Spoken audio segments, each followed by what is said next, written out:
So I recently watched this movie called American Satan.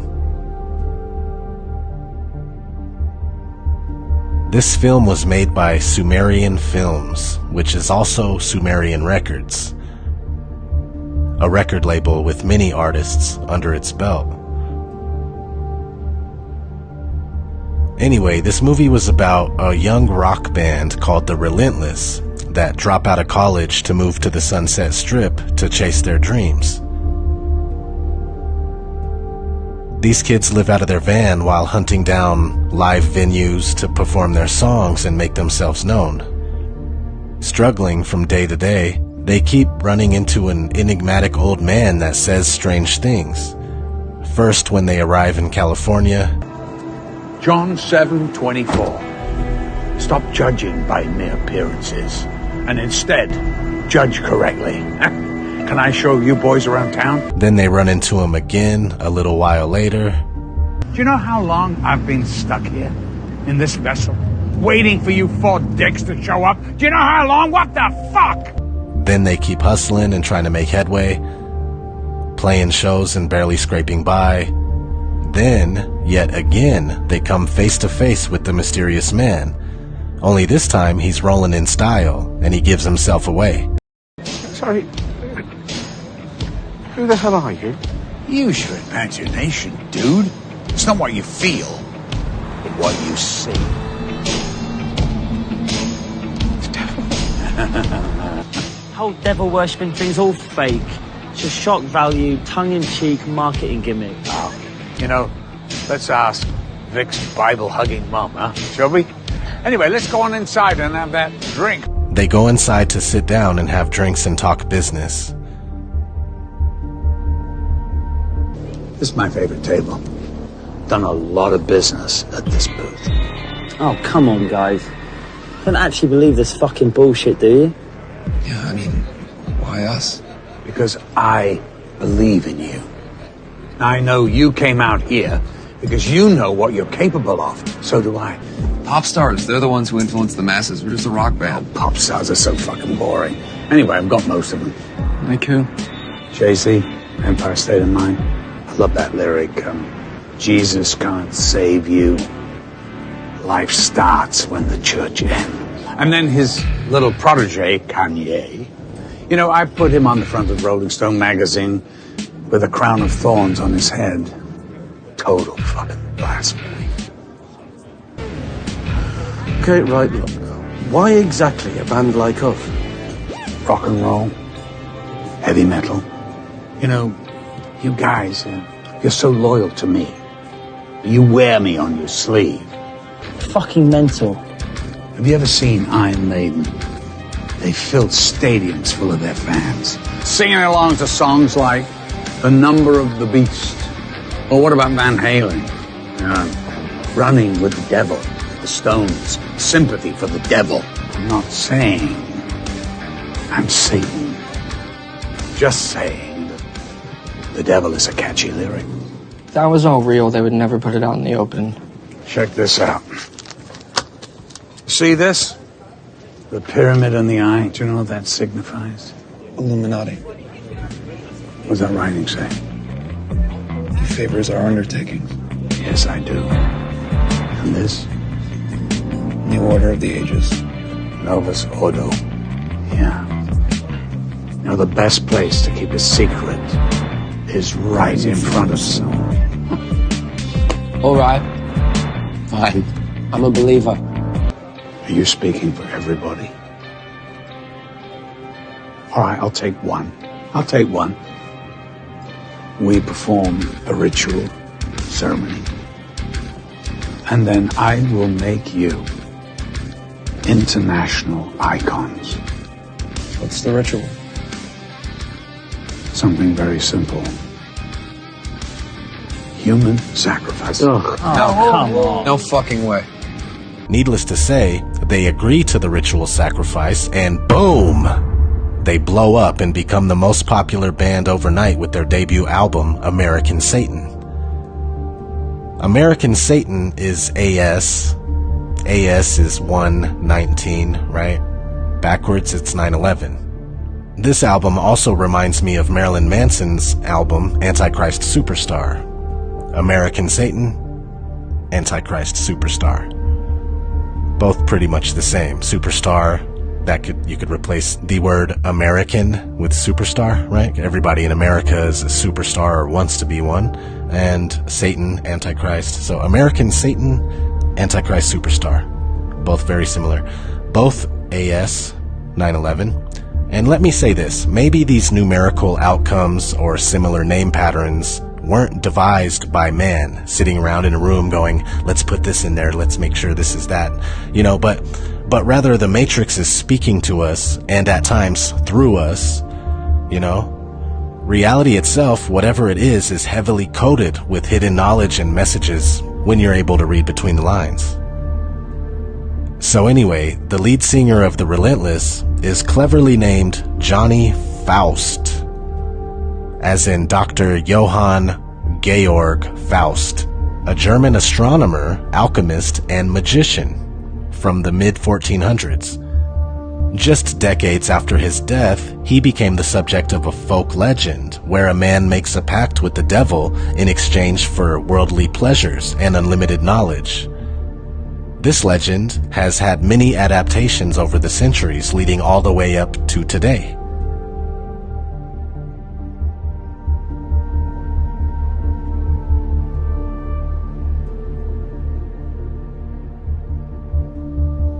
In fact, there is a 1994 Faust movie by Jan Svankmajer. On the cover for the movie, the Faust character is using his hand to cover up one of his eyes. Very interesting, right? Being that we constantly see this among famous people, Hollywood icons.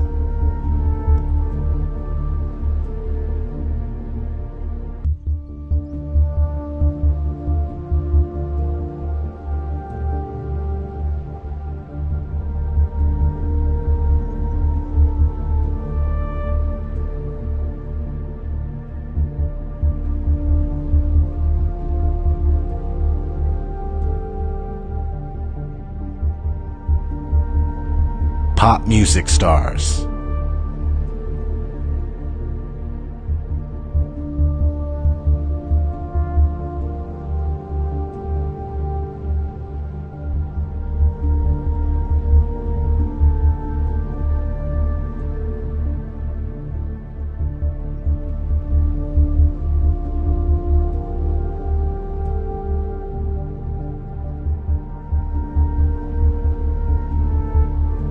The fashion industry.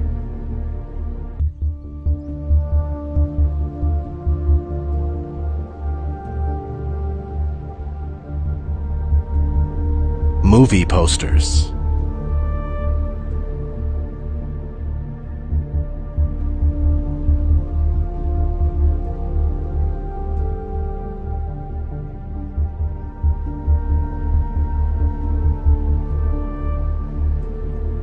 Movie covers. Album covers.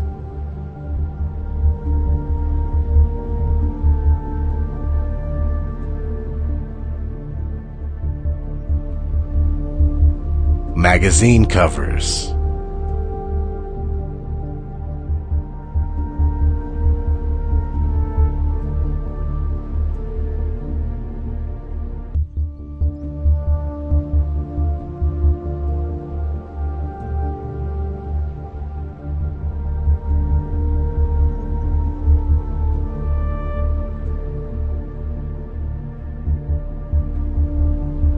Music videos.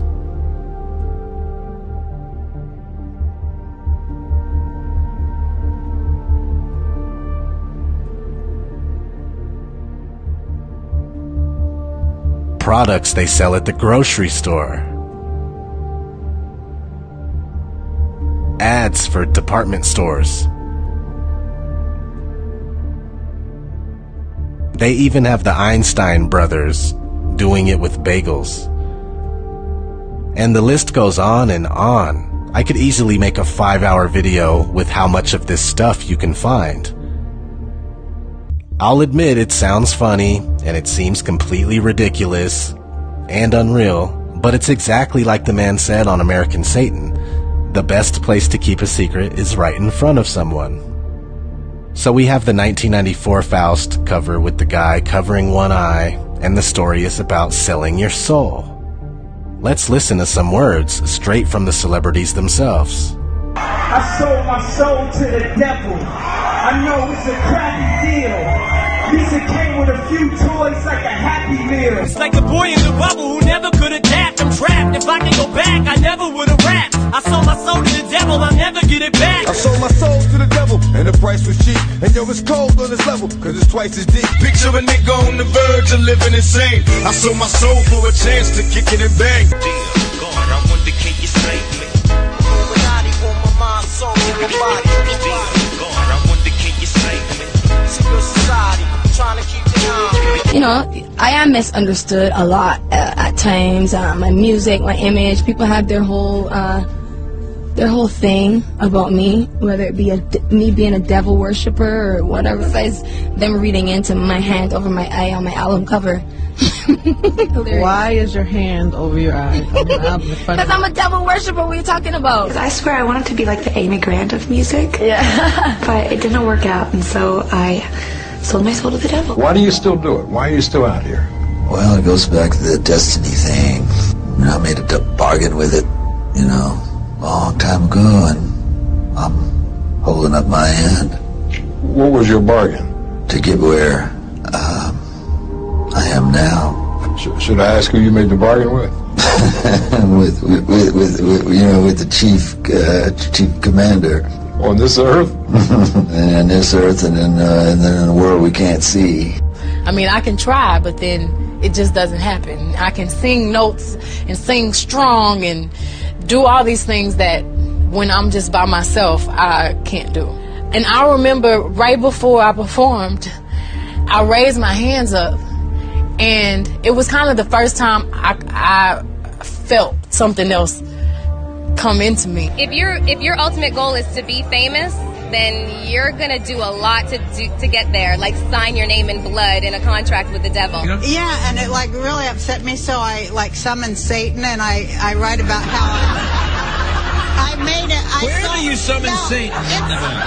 It's in the chapter called Eat, Pray, Love, Conjure Satan. And when I was 12 years old, I signed a deal with Satan in my room, and I was to... CBS doesn't condone this. Wait a minute.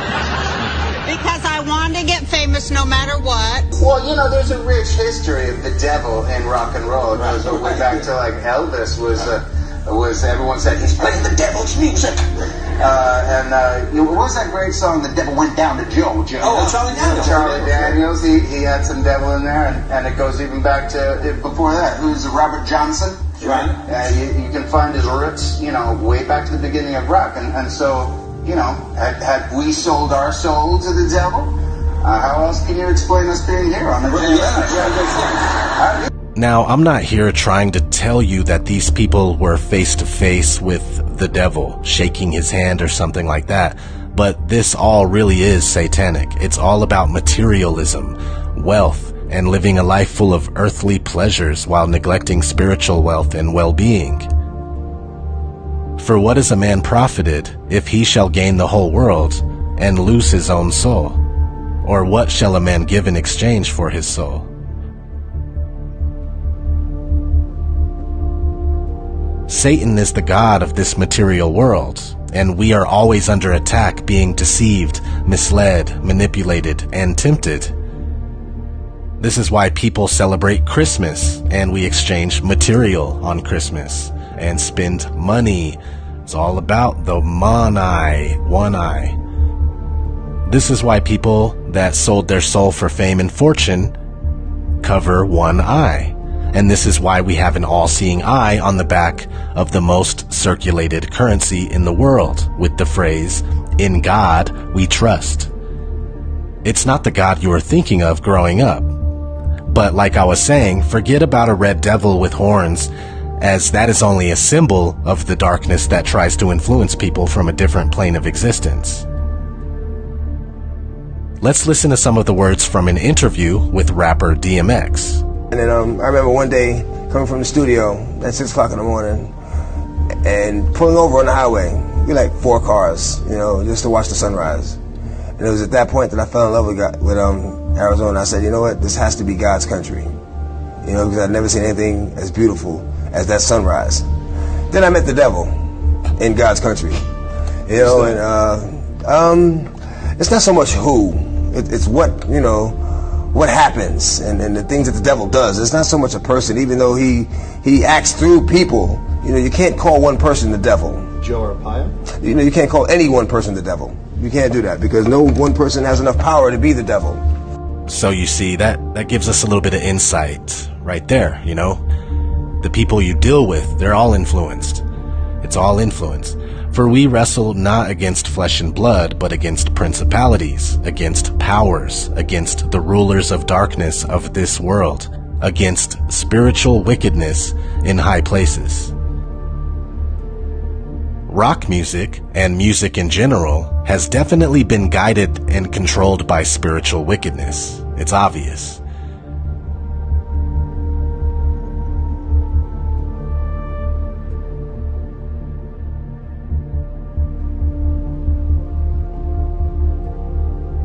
There are quite a few pictures of Anton LaVey, the founder of the Church of Satan, hanging with musicians and rock stars. Sammy Davis Jr., Marilyn Manson, King Diamond, etc. Rock music has always paid homage to Satan, and it's never been a secret.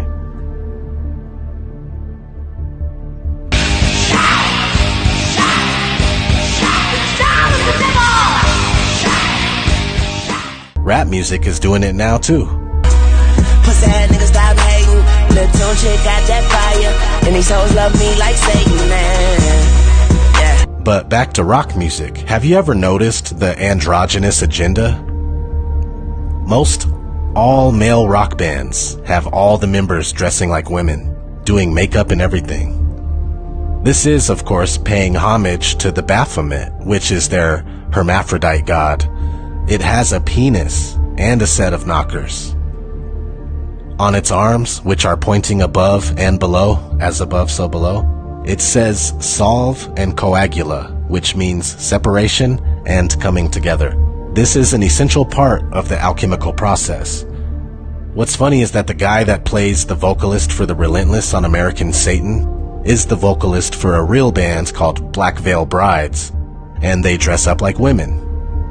It's getting crazy. It's either like they are guys dressing like women, or they're women.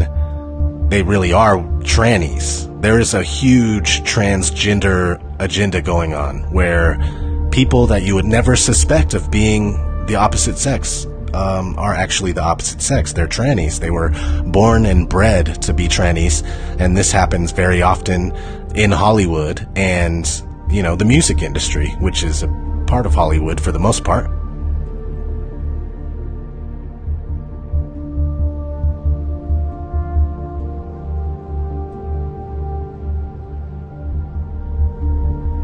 Anyway, back to Baphomet and alchemy and stuff like that.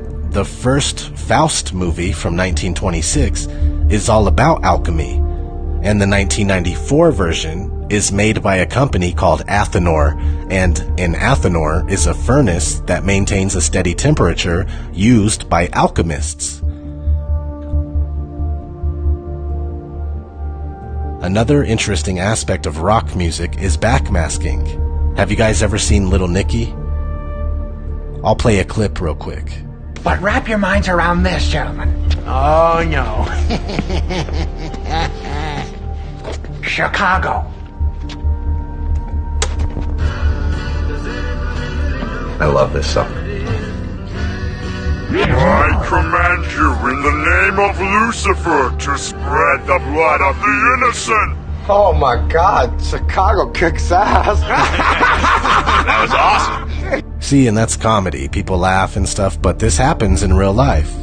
Stairway to Heaven, for instance.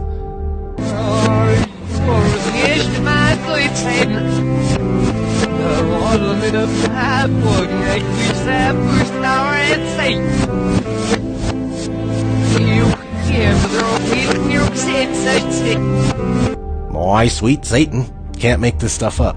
On the Beatles album entitled Sgt. Pepper's Lonely Hearts Club Band, Aleister Crowley is present in the collage. And Ozzy Osbourne has a song dedicated